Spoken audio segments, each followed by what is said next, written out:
y ya se encuentra con nosotros Héctor Javier Sánchez desde las montañas del sureste mexicano. Es así, puedo ver yo, uno ve ese tipo de construcciones y dices, ese es San Cristóbal de las Casas, sin duda alguna. Mi querido Héctor Javier, muy buenos días, bienvenido. ¿Qué tal? Buenos días, ¿cómo están todos y todas? Un gusto Bien, estar aquí bien. como siempre, Ernesto. Gracias, gracias, mi querido Héctor. Pues sí, Jesús anda moviéndose, así que no tenía acceso en su conexión.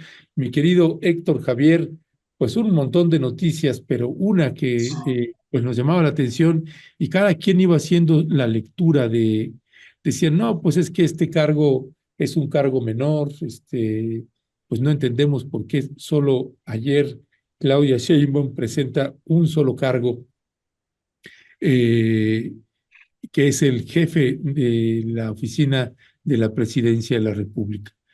Y bueno, algunos, en mi caso, le damos, no, para mí es de los cargos más importantes y que se podría estar considerando incluso por encima de las secretarías de Estado, según se pueda mirar, pero tendrá funciones que incluso van más allá de las de la Secretaría de Gobernación. Es decir, puede hacer las funciones de secretario de Gobernación, pero muchas otras funciones más. ¿Qué decir de este nombramiento, mi querido Héctor Javier? cosas muy interesantes, ¿no? La verdad es que este es uno de los cargos que pueden ser diría el mismo López Obrador, un cargo florero. ¿A qué me refiero, no? Bueno, la presidente le ha dado un toque especial. Recordemos el caso de Carlos Salinas de Gortari, que estaba Josep María Córdoba ahí, y que en aquel momento pues, era así que el Rasputín, ¿no? De ese gobierno donde todos los trabajos sucios pasaban por Josep María Córdoba, pues era el poder tras el trono, ¿no? Y parecía ser que Salinas y él estuvieron gobernando pues, con manga ancha, tanto en cuestiones de trabajo sucio como en cuestiones de trabajos institucionales, y ya sabemos pues todas las cosas que se le tienen guardadas precisamente pues, a Josep María Córdoba, ¿no? En el caso de otros presidentes, ahí, cómo no recordar a Luis Telles, que también, si mal no recuerdo, estuvo con Ernesto Zedillo, y fue que en algún momento declaró aquellas cuestiones de la partida secreta también, ¿no? Que hubo, fue ratificado por Miguel de la Madrid, que lo declararon como loco, y así llegaríamos, bueno, en el caso de Vicente Fox, también ahí hubo un panista que también actuó muy en oscuro, sigue todavía, de hecho, formó parte ahí de la comitiva de Xochitl Gálvez en esa campaña que acaban de tener. Y luego López Obrador con Romo, con este empresario que para muchos no les gustó este nombramiento, básicamente se dedicó a ser el interlocutor con el sector empresarial. El perfil que tiene Lázaro Cárdenas Batel es diametralmente opuesto a los que han venido sucediendo anteriormente. Por eso digo que en algún momento puede ser todo o puede ser nada. En el caso de Lázaro Cárdenas Batel, no sé, ¿no? Si ustedes revisan el currículum de él, pues, exactamente pudiera haber sido pues, el secretario de Relaciones Exteriores, ¿no? Que es el canciller que tenemos aquí en la estructura de México, porque bueno, el roce que ha tenido a nivel internacional ha sido muy, ahora sí que muy amplio, desde organismos internacionales en los que él ha estado ahí, ya sea en Washington, en esa organización que tiene que ver con el CELAC, la cooperación para Estados Latinoamericanos y del Caribe, y en las comisiones que él ha tenido en el mismo Senado de la República, y también pues, pasando por la gubernatura que tuvo allá en Michoacán. También otra de las cosas que se le recuerdan a él, pues es que justamente es un paisano de Felipe Calderón y que en su momento y Calderón, justamente después de que lo visita a Lázaro Cárdenas Batel, es cuando anuncia precisamente pues, lo que él dice que no fue guerra, que en hecho sí lo fue, independientemente de si lo haya dicho o no, y pues ya tenemos las consecuencias todavía hasta nuestros días, ¿no? Entonces hay gente que no le perdona mucho este detalle a Lázaro Cárdenas, lo vio inclusive muy cercano a Felipe Calderón, hay quienes dicen que no, que fue básicamente una cuestión institucional y que lo estaba rebasando en aquel momento, o por lo menos que Lázaro Cárdenas ya preveía cómo se iban a dar las cosas ahí. Y bueno, pues a lo mejor fue uno de los grandes errores que tuvo Lázaro Cárdenas. Pues, también hay que decirlo, se le puede ver desde otra mirada. Es una de las cuotas que está teniendo Claudia Sheinbaum precisamente con Cuauhtémoc Cárdenas, pues para tenerlo probablemente ahí un poquito, pues, ahora sí que de su lado, y que pues, no le haga, digamos, ninguna sombra, ningunos obstáculos en el gobierno que ella pueda tener. Recordemos que hace poco también estuvieron en una reunión conjunta y que el mismo Cuauhtémoc Cárdenas manifestó públicamente, de acuerdo a alguna de las portadas de la jornada, donde hay una foto de los dos y en donde se habla que justamente Cuauhtémoc Cárdenas apoya el plan energético de Claudia Sheinbaum. Entonces, eso también puede considerarse una señal. Y otra lectura que puede haber es la importancia que le puede dar precisamente Claudia Sheinbaum a las cuestiones que tienen que ver en el ámbito internacional. Vemos la Secretaría de Relaciones Exteriores y esta oficina, pues a lo mejor desde la misma Cancillería no se va a tener la suficiencia, digamos, pues, de capacidades. No me refiero en términos de aptitud o no aptitud, sino la cantidad de cosas acumuladas que tenemos en el ámbito internacional, bien sea en la propia América Latina, tenemos el TMEC ahora, la parte que tiene que ver con justamente con toda la posible integración que se está buscando justamente en este continente. También el tema migratorio, el tema que tiene que ver con pues, el tráfico de personas, el tráfico de armas, el tráfico pues, de superpacientes, en fin, muchas cosas que están ahí. Desde el otro lado, podemos ver las confrontaciones que están teniendo entre China, Rusia versus Estados Unidos y la OTAN. Debemos de recordar, acaba de pasar un aniversario más de la OTAN y a mí me ha extrañado mucho, no se le ha dado la importancia de las declaraciones que han estado saliendo de ahí, por ejemplo, la cuestión que tiene que ver con Ucrania, ¿no? Donde cada vez vemos pues, más peligro de confrontación. Por lo pronto, pues, esperemos que sea nada más a nivel diplomático, pero las declaraciones que han tenido, tanto pues, ahora sí que desde el gobierno de Estados Unidos, aportando ya armas cada vez de mayor sofisticación a Ucrania. Fue tu audio. Ah, Uy, no ya, sé, sí, sí. ya, ya regresaste. Fue un instante. No sé si me quito el audio para que, perdón, quito el video para que se No, no, oiga no, mejor. no, déjalo, porque solo fueron un instante solamente. Pues Gracias. no sé qué se No, perdió. ¿sabes qué? Estoy viendo y parece ser que somos nosotros. Bueno, Parece ser que somos el problema es nosotros. Adelante, Héctor. bueno, entonces estaba yo pensando que desde la lectura o desde el otro punto de vista que se puede ver este nombramiento, es el cúmulo de cosas que hay en el exterior y que de una u otra forma rozan en nuestro país, bien sea desde el punto de vista energéticos, bien sea desde el punto de vista pues, de la inflación. Recordemos que Ucrania pues, es un granero que ha tenido, y por las posibilidades de conflicto que hay entre los dos bloques que tiene que ver con la OTAN y que tiene que ver con por supuesto, el bloque de los BRICS y los nuevos acuerdos que está haciendo Putin en términos de que pues sí se ve que la confrontación viene cada vez y más fuerte por la postura de Francia, por ejemplo, de Inglaterra y del mismo Estados Unidos, que les preocupan mucho los derechos humanos allá en Ucrania, dicen ellos como pretexto, pero que hacen mutis por todas las barbaridades que sigue cometiendo el gobierno de Israel allá en Palestina. Entonces me parece que también una cuestión que pudiera hacer Lázaro Cárdenas es acuerpar y reforzar esta parte que tiene que ver hacia fuera de nuestras fronteras. Me parece que el gobierno mexicano, en el caso de López Obrador, como que no le ha dado la debida importancia, o por lo menos, digamos, ha tenido una especie de contención y que probablemente Claudia Sheinbaum trate de darle pues, más realce a esta parte de la política exterior en México. No sé cómo la ves tú, Ernesto. Sí, sí, tiene un perfil internacional importante y me parece que ahí Claudia está mirando también hacia afuera. Ya tienen ahí a Juan Ramón de la Fuente Uh -huh. en la Secretaría de Relaciones Exteriores. Tienes a Marcelo Ebrard en Economía, que ya le tocó lidiar con Donald Trump en el caso de que llegue la pesadilla a los Estados Unidos. Y pues ahora con Lázaro Cárdenas, no sé cómo lo estás viendo hacia el interior del país, la figura de Lázaro Cárdenas. Sí, yo no la veo hacia el interior, ¿eh? Yo creo que se le va a corresponder más a la Secretaría de Gobernación, a otras instancias políticas, porque hasta ahora, digamos, fuera digamos, las funciones legislativas que ha hecho Lázaro Cárdenas y Gatell, pues, han sido, insisto, básicamente con vistas hacia afuera, ¿no? Como gobernador, insisto, por ahí puede haber unas especies de rencillas que podrían estar existiendo, insisto, por el nexo que necesariamente se le hace cuando Calderón declara la guerra contra el narcotráfico. Y por supuesto, pues, que no todo el mundo ha estado de acuerdo necesariamente con las posturas que ha tenido Cuauhtémoc Cárdenas en ciertos aspectos, ¿no? Recordemos que habló no se ha subido al ring.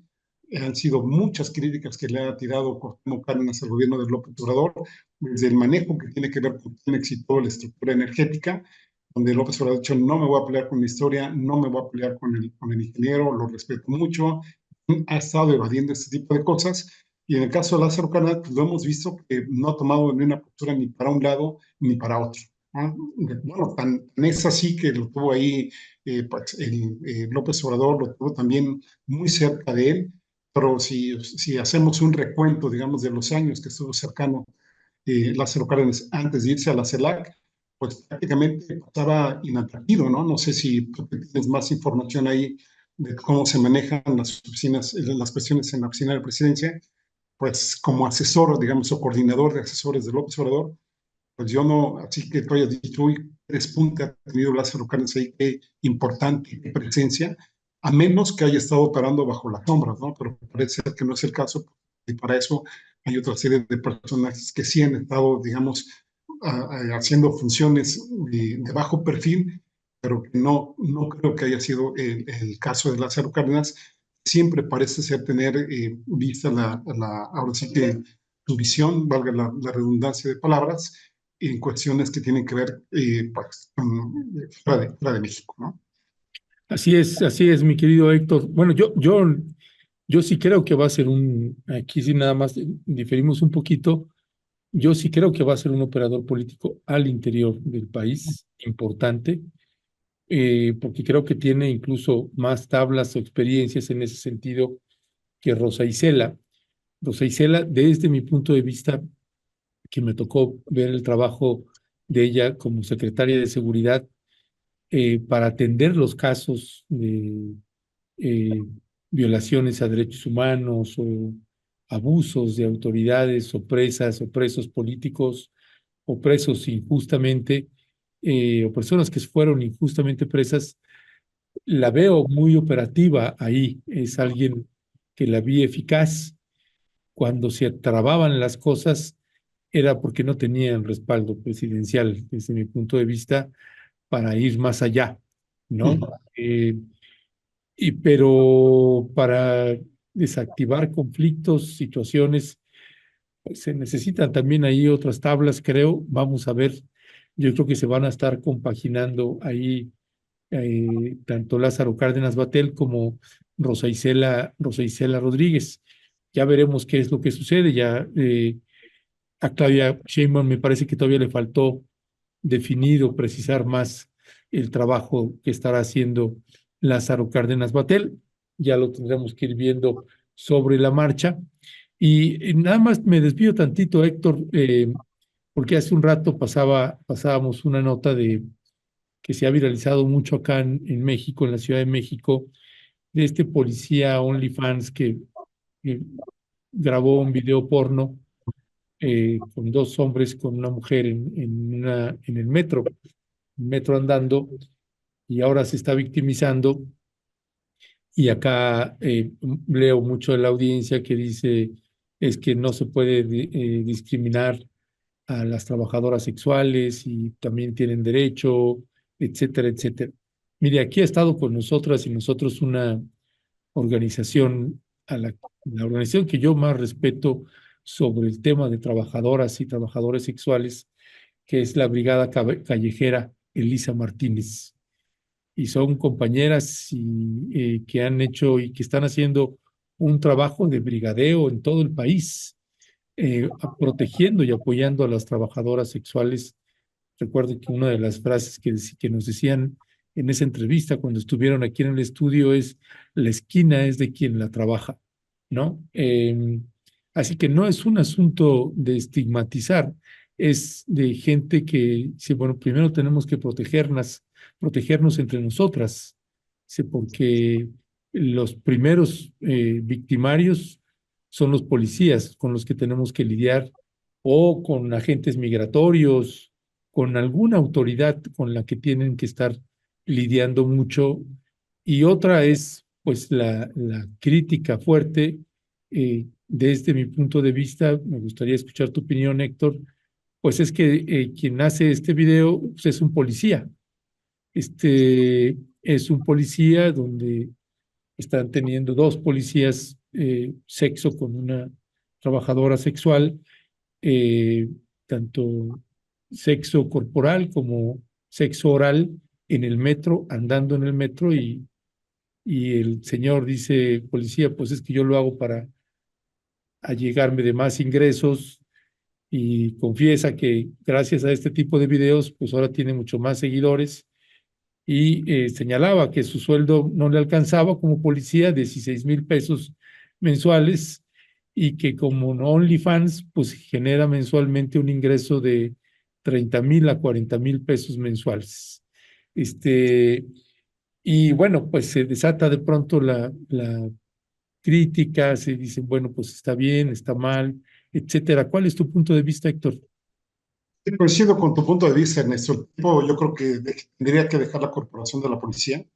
Si se quiere dedicar a ganar mejor, pues obviamente tendría que renunciar, ¿no? Ya desde la posición que tiene, primero, ya siendo servidor del Estado mexicano, eso lo coloca en otra posición.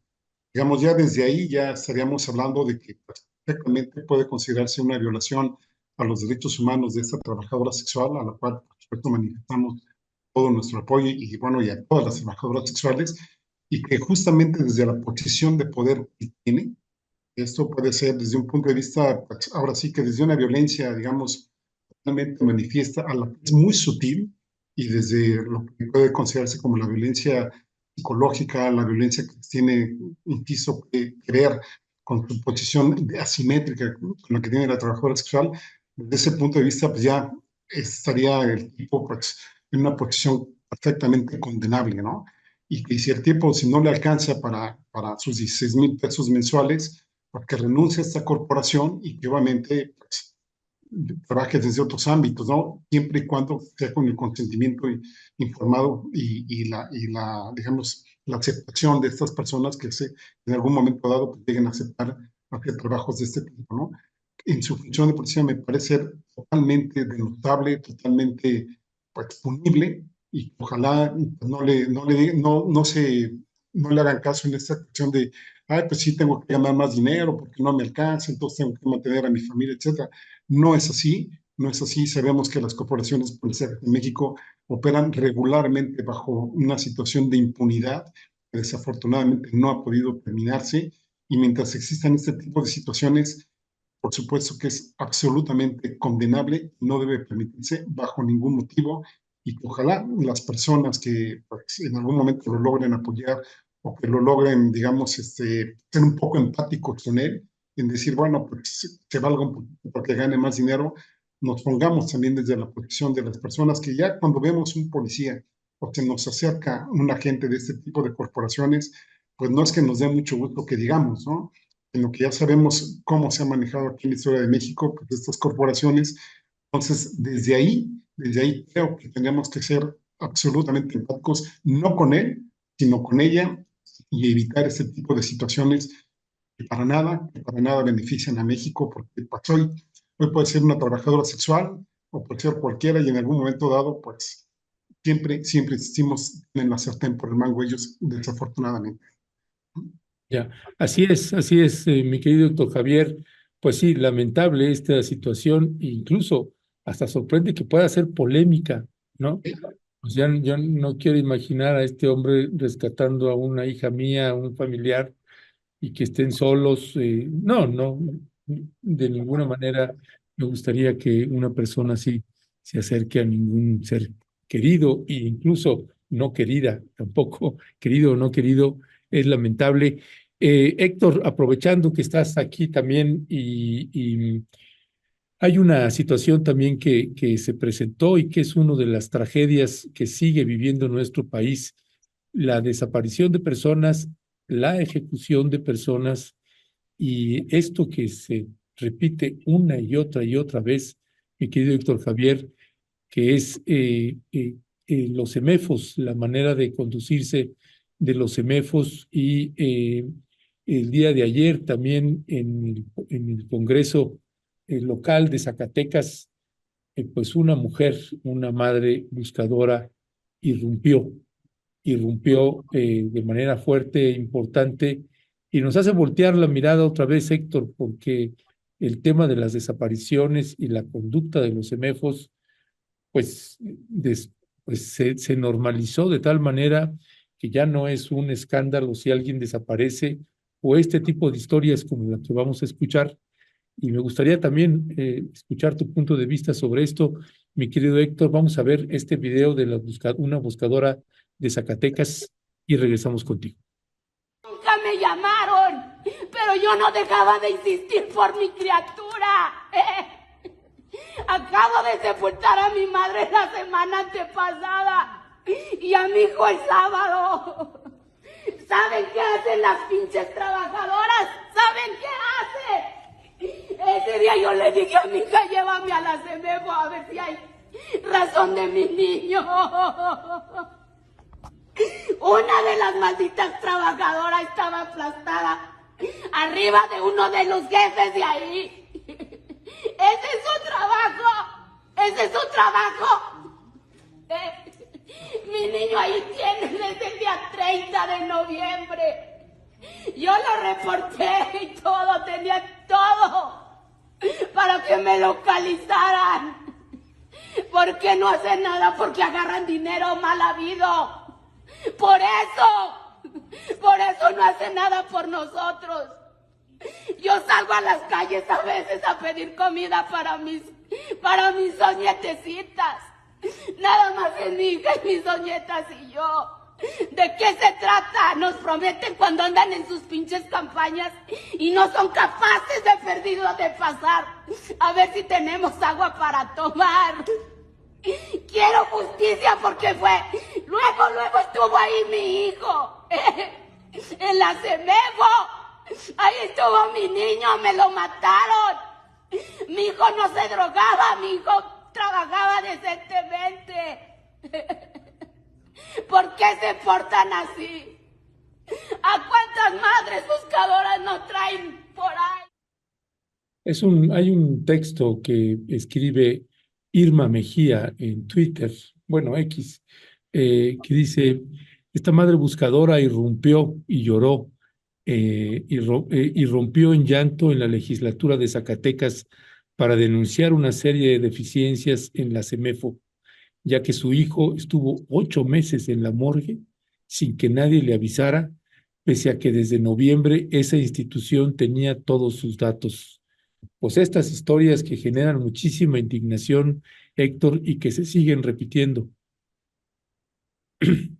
Híjole, Ernesto, el tema de los servicios médicos forenses es de verdad un asunto que ojalá este gobierno que va a entrar sí lo tome en cuenta y que se termine con esa burocracia, con pues, un servicio que usualmente es inhumano, porque pues, la gente que trabaja ahí se acostumbra a estar viendo cadáveres, a estarlos abriendo, a hacer estudios con ellos, a tenerlos cierto tiempo ahí, y cuando no se reclaman, son donados, por ejemplo, pues, a universidades, ¿no? Donde pues, ahí los estudiantes practican disecciones, practicamos un montón de cosas con estas cosas, y es sí muy lamentable, porque no hay la estructura, digamos, para que los CEMEFOS tuvieran, digamos, dentro de su organigrama gente, por ejemplo, de trabajo social, que cuando llegase alguna persona con ciertas características, pues se difundiera, ¿no? No los nombres, pero sí estar alertas con organizaciones de las comunidades para que pues, se dijera, ¿no? Tienen aquí tales o cuales personas con características. Obviamente, si se tienen los nombres, pues, que se vayan a buscar a los familiares, pero usualmente no se hace, no se hace porque no hay los recursos humanos y a veces cuando los hay, no hay los suficientes estímulos, ni la concienciación, ni la sensibilización, ni el respeto a las propias personas que ya fallecieron, no se respeta a los cuerpos. Bueno, nada más habría que ver cuántos documentales, por ejemplo, de los que se han hecho ahora de la guerra contra el narcotráfico, donde nos han pasado imágenes de las personas que han muerto ahí, han fallecido en combates, bueno, en enfrentamientos, y están en el piso, algunos están en las planchas, los tienen ahí pues, hasta llenos de moscas, les empiezan a echar a perder, en fin, bueno, no te acuerdas el escándalo que hubo en Jalisco, donde pues ahí estaba paseándose un tráiler ahí con, ahora sí, con muchos cuerpos en estado de descomposición, que por unos días fue noticia, pero después ya no supimos nada, y después resultó que no solo era un tráiler, sino que eran por lo menos dos, y de los cuales ya no se volvió a hablar, y parece ser que fue una noticia que fue un boom de unos cuantos días, y después se apagó. El ejemplo de Jalisco a mí me parece ser que es la punta del iceberg de todo lo que pudiéramos estar viendo aquí en el país, y sí que sería muy bueno hacer una recopilación de cómo están los semáforos operando en México, desde la propia Ciudad de México hasta cada uno de los servicios estatales, para ver que efectivamente no hay ni los respetos a los cuerpos que ya fallecieron, ni la empatía que se tiene con los familiares, que pues ya perdieron a familiares que los están buscando y que tienen que ir de un lado a otro, cuando eso pues, podría perfectamente automatizarse, o con todas las cuestiones que tienen que ver con el manejo ético de los órganos y de los cuerpos de las personas. El gobierno ponga mucho más atención en cómo se están dando las cosas, porque no solo es eso, sino que además también hemos sabido de varios casos en donde pues, los cuerpos que se entregan no necesariamente son de los familiares que están entregando, ¿no? Entonces ya sabemos que hay mucha tecnología, otras cuestiones que tienen que ver con el DNA, con las cuestiones fotográficas, con la odontología forense, con todo lo que ya se tiene. Nosotros sigamos todavía pues, prácticamente buscando, pues, ahora sí que folder por folder, viendo algunos expedientes que están ahí archivados, que están ahí acumulándose y que no hay las personas, insisto, número y en calidad humana para que a las personas se les esté dando pues, ciertos indicios con acompañamiento, con consejería, etcétera, no lo vemos, ¿no? Entonces, lo que a mí me extrañaría es que solamente sea esta persona ahí de Zacatecas lo que está ahora sí que reclamando, porque creo que si las personas que han sufrido este tipo de pérdidas se animaran a hacer este tipo de reclamos, veríamos en cada uno de los 32 estados de México este tipo de reclamos que tendrían que darse por parte de la población para ver si así efectivamente hay una reacción que pues, mejoraran estos temas en nuestro país. Ya, así es, mi querido Héctor Javier. Es un tema que le hemos dado también mucho seguimiento. Estuvimos en un foro precisamente en Jalapa, Veracruz, para hacer la cobertura de lo que sucede también en las morgues, en los CEMEFOS que hay en el país, porque en materia de desaparición de personas, esos son lugares clave en los que también hay que buscar, y es unas historias que uno escucha de lo que sucede en los CEMEFOS y las búsquedas de personas ahí, de madres o padres buscadoras, buscadores, son verdaderamente historias de tenebra, de tenebra. Pasando a otras noticias, mi Sí, querido, pero nada más Ernesto, déjame nada más apuntar algo más. por favor, Mira, claro. a mí todavía cuando estuve estudiando me tocó ir de biblioteca en biblioteca, ¿no? Ir viendo por todos lados, ¿no? Y luego con todo el respeto del mundo, ¿no? ¿Por qué no ya hay un sistema automatizado en el país para que las familiares no tengan que andar yendo de CEMEFO en CEMEFO, en CEMEFO, en CEMEFO? Son incapaces o no tienen información o no la pueden dar.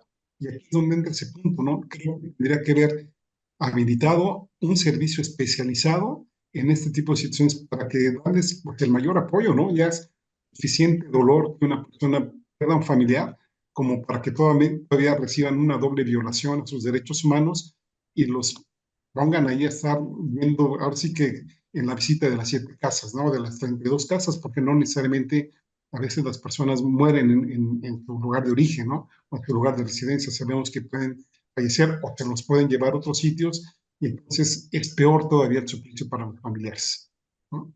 Sí, sí, y bueno, hay muchos comentarios, Héctor, también de la audiencia, dice Daniel Irineo. Los CEMEFOS dependen del Poder Judicial. No, no, no, unos sí, otros no. Dependen del Poder Judicial, por lo regular se controla de manera estatal. Eso sí puede ser, pero eso, bueno, no puede ser, eso sí es, pero del Poder Judicial no necesariamente. Raquel Arista, con Claudia no va a cambiar nada, a ella no le interesan las madres buscadoras, no está en sus prioridades porque no aportan dinero, a ella solo le interesan los empresarios.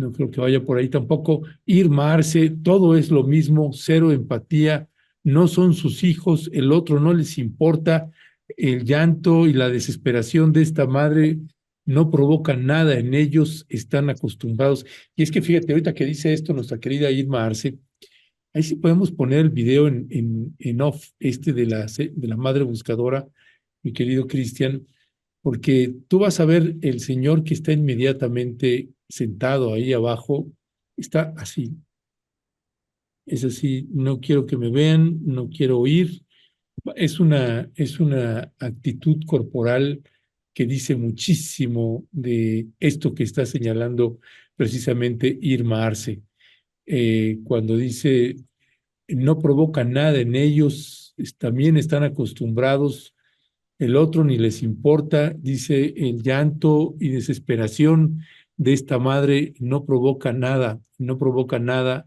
en ellos. Y este ángulo, mira, de este señor, ahí, mira, se tapa, ese que está sentado, no quiero que me vean, incluso la forma de los dedos, cómo le cubren el rostro, sí, pues ya regresamos, mi querido Cristian, gracias.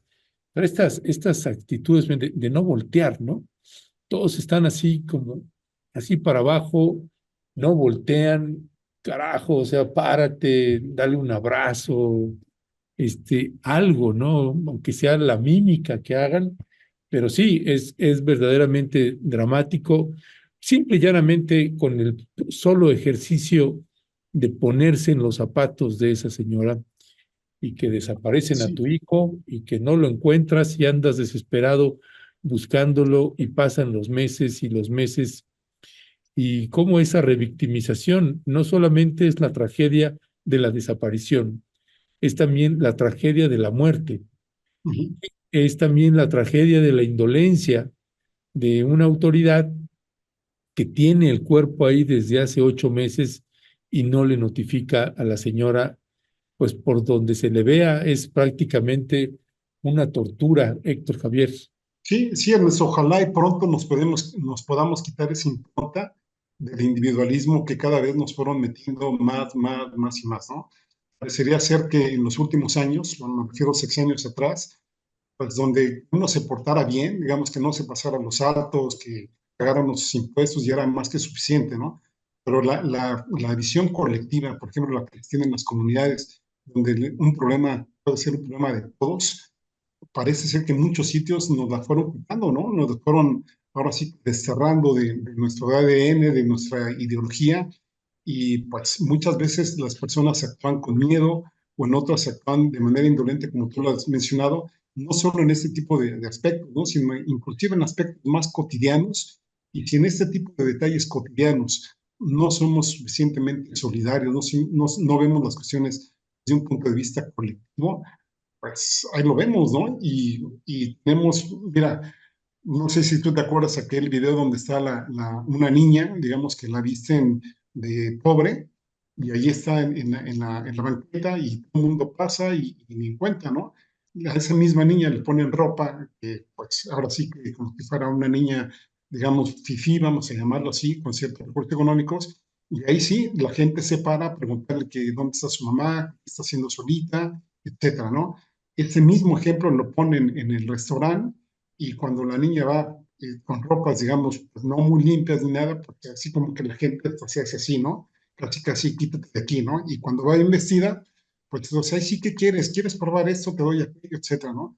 Entonces, ese tipo de cosas que ya tenemos en algunos pues, compatriotas, perdón la expresión, ya medio acendrados, sobre todo en la gente que es de derecha y de muy de derecha, donde todo ve por sí misma, unas cosas que además de la cuarta transformación en términos económicos, etcétera, tendríamos que tener a nivel de personas para que justamente seamos una sociedad no solo más equitativa en términos de recursos económicos, no solo midamos cuánto ganan los que, ahora sí que los que perciben más ingresos contra los que ganan menos, los posicionamientos que se tienen en términos de condiciones laborales, sino también en estos aspectos que nos hagan pues, más equitativos, pero mucho más, sobre todo solidarios. No me refiero a aquella versión de la palabra solidaridad de empleó Carlos Salinas de Gortari, sino efectivamente a los orígenes de esta palabra, donde nos permiten hacer colectivos donde nos permitan ser comunidad y que pues, nos podamos arropar los unos a los otros.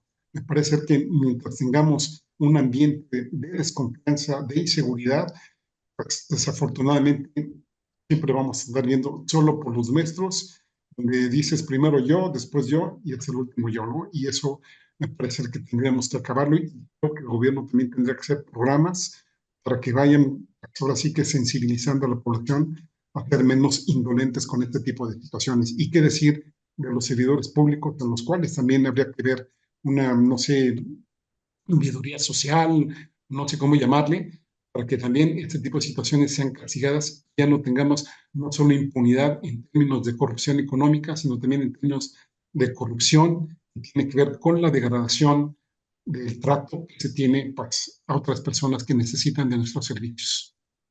Así es, mi querido Héctor Javier.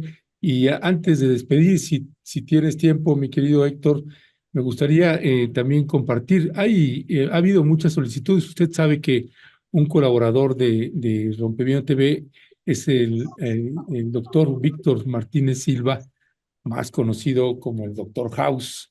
Eh, Él semanalmente tiene una cápsula informativa en materia de salud y parte del mecanismo que ha ido adoptando en las cápsulas es la solicitud de ustedes que le van solicitando, y un tema recurrente es el cáncer de mama, que se le estuvo pidiendo al doctor House si podía explicar no solamente el cáncer de mama, sino los tratamientos y los nuevos tratamientos que hay sobre este tema que lamentablemente sigue muy recurrido en el país, es muy recurrente, perdón, en nuestro país. Y ahí tenemos la cápsula del doctor Víctor Martínez Silva, el doctor House, que habla al respecto, y qué mejor, además, que escucharlo con otro doctor, el doctor Héctor Javier Sánchez. Así que si te parece, escuchamos esta capsulita, empezamos a comentarios finales, vamos a escuchar al doctor House.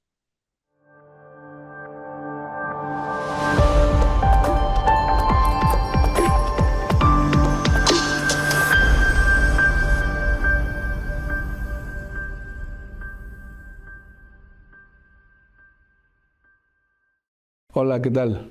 Estamos aquí en nuestra cápsula de medicina en nuestro canal de Rompimiento TV. En esta ocasión vamos a abordar un tema que tiene mucha relevancia, o hablaremos de uno de los cánceres más comunes en nuestro país y de los más temidos por las mujeres. Al final de cuentas estamos hablando del cáncer de mama, ¿no? Cáncer de mama es una patología muy frecuente. Afortunadamente el tratamiento ha ido evolucionando y cada vez se logran a veces periodos más largos de estar libres de enfermedad y en algunos pacientes hasta la cura del problema. Es muy importante tomar en cuenta que el paciente debe de primera instancia tener claro que hay ciertos factores de riesgo que son muy relevantes, como es el antecedente heredofamiliar en alguna familia de cáncer de mama, sobre todo cuando el antecedente es de la rama materna directa.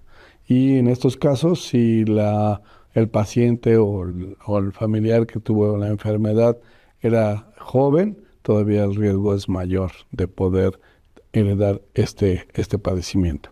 Entonces, las mujeres es muy importante que tomen en cuenta que el primer paso es su revisión, pues no diaria, ¿verdad? Pero sí por lo menos semanal o mensual de la mama.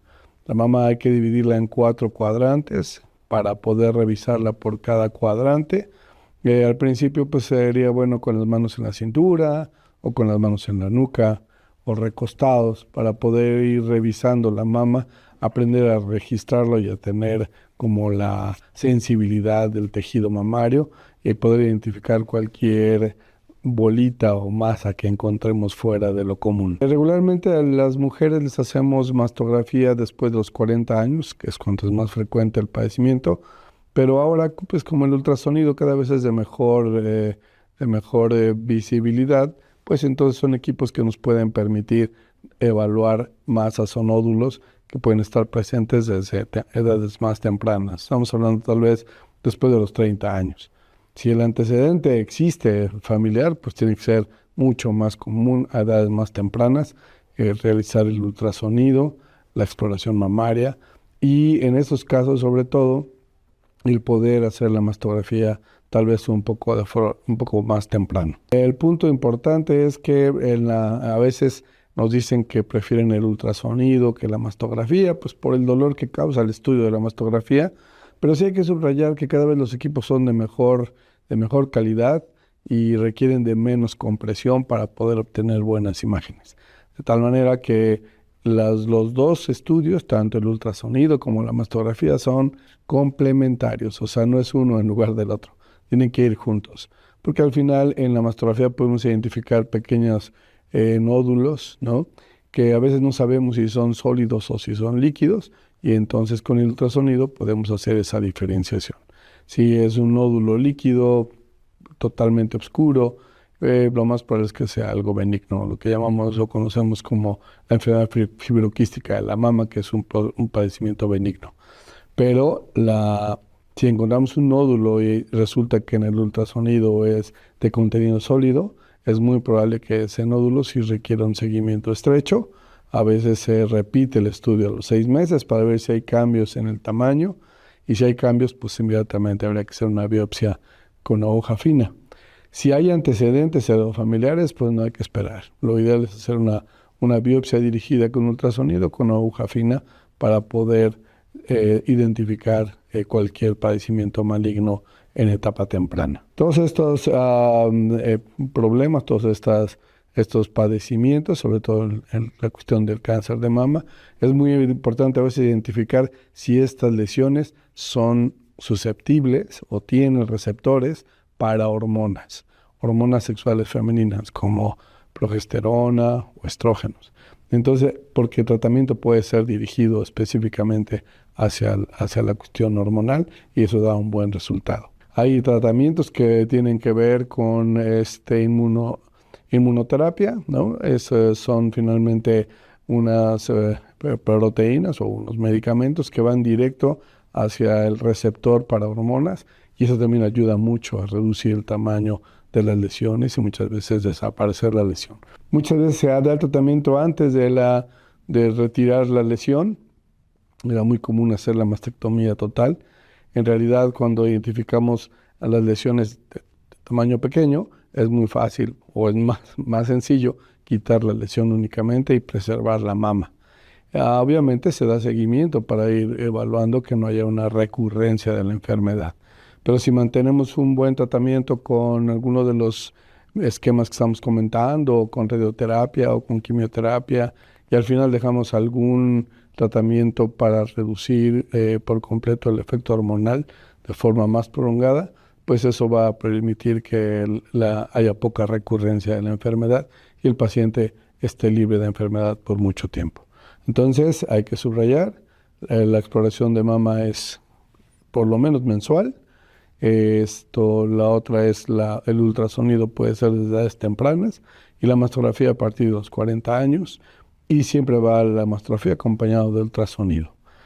En ocasiones se puede usar imagen de resonancia magnética para identificar alguna lesión y tratar de definir de forma más clara las características de esos nódulos.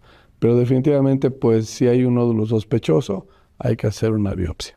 Como ustedes verán en sus resultados, hay una cosa que llamamos BRATS, que es como una clasificación de riesgo maligno, de malignidad, ¿no? Entonces el BRATS 3, 4, pues ya nos obliga a tener un seguimiento estrecho y hacer una biopsia. En este caso es importante que el oncólogo sea el que le dé seguimiento a las lesiones. Así es de que espero que esto les sea de utilidad y nos vemos aquí en la próxima cápsula dentro de poco. Gracias.